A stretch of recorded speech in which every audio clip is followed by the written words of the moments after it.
Welcome everyone, this is how to solve the twisted cube. This thing is a pretty cool cube, and if it's your first time solving it, it might look a little bit intimidating, but at the end of the day, it is just a normal 3x3, kind of like the windmill cube and the axis cube, if you've seen those videos yet. So let's get into it. This is a scrambled twist cube. It looks a lot different than the normal one. I'll just keep this here actually. So the first thing that you want to do with any beginner's method solve on a normal 3x3 is let's make our daisy. So we need a white edge in all these spots. So if you're not familiar with beginner's method, make sure you know how to solve a 3x3 with beginner's method. So once you're done with your daisy, the next thing you need to do is bring these white edges down so you can start making your white cross, and you need to pair the edge up with the center. So we can see the orange is paired up with the orange here, but it's not smooth, it's not right. That's because this center, the way it's facing, actually matters on the twist cube. You can see that this is different than this.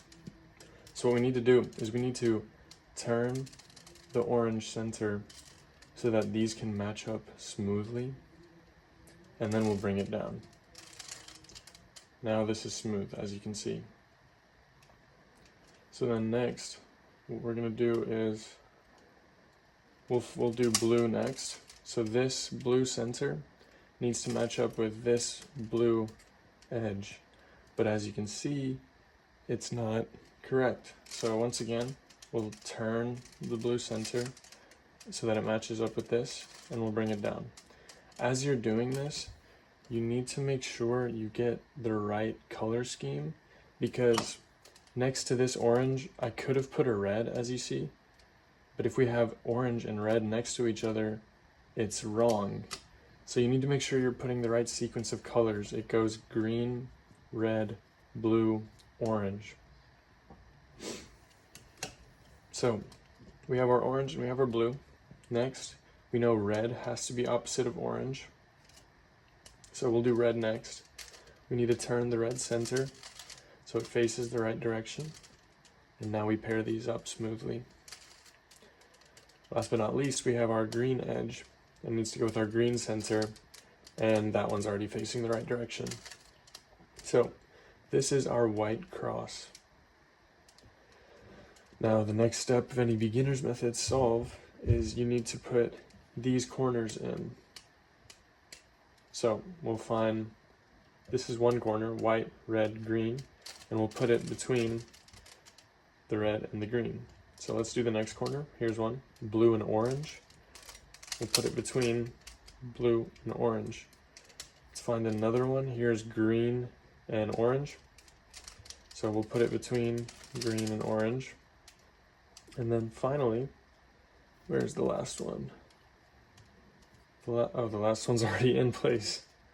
So we have our first layer. This is what the first layer looks like. Now we need to do the second layer. So the second layer edges look like this. Now this green edge needs to go between the green part of this center and the green part of this center. So as you know from beginner's method, we'll move it away.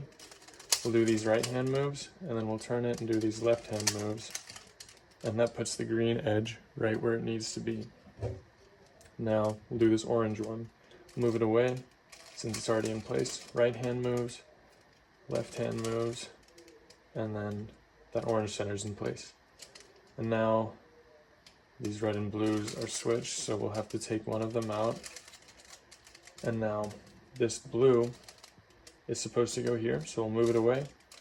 Right hand moves, left hand moves, and now we have one left. This red is supposed to be here, so we'll do the exact same thing. And that is our first two layers. Now, when you get to this state, there is a possibility that you run into parity. I didn't, but if you do run into parity, I'll put something at the end of the video that shows you how to fix that. So now the next thing we need to do is make our yellow cross. We got lucky, our yellow cross is already done. But if you don't have a yellow cross, you should know how to make one. And then we want to align all of these edges. And dang, I got lucky again. Wow. Okay, so we have all of these edges aligned. Again, chances are you're not going to get as lucky as I just did, but you should know how to make this happen. And then finally, we need to put all the corners in the right spot. So we have our red and green corner, and it's between red and green, so it's in the right spot. But this is an orange-green corner, and it is not between orange and green. So you'll do the algorithm that you learned in beginner's method to cycle the corners around. I'll put the algorithm on the screen. Now all the corners are in the right spot. Red and blue is between red and blue. Orange and blue is between orange and blue, etc., etc. So I will flip the cube upside down, and you should know how to do this part as well. We'll just keep doing these moves over and over again. Oops.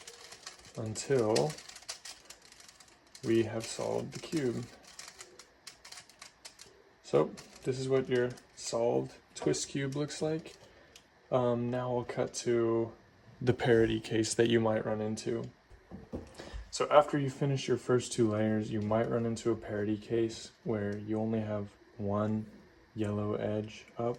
In a normal cube solve, you would either have 2 or 4. Now you have 1, and no matter what you try, you're not going to be able to make this into a yellow cross. There's always going to be one edge that's flipped. And the reason this happens is because one of these F2L edges is actually reversed. So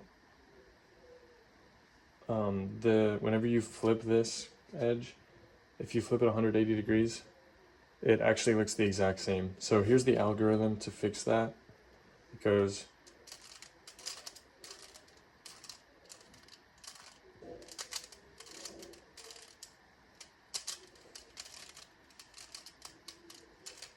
like that, and now you'll have an even number of yellow edges, and you'll be able to make your yellow cross the way you normally would. So that's how to solve the twist cube. Thanks so much for watching, and have a great day.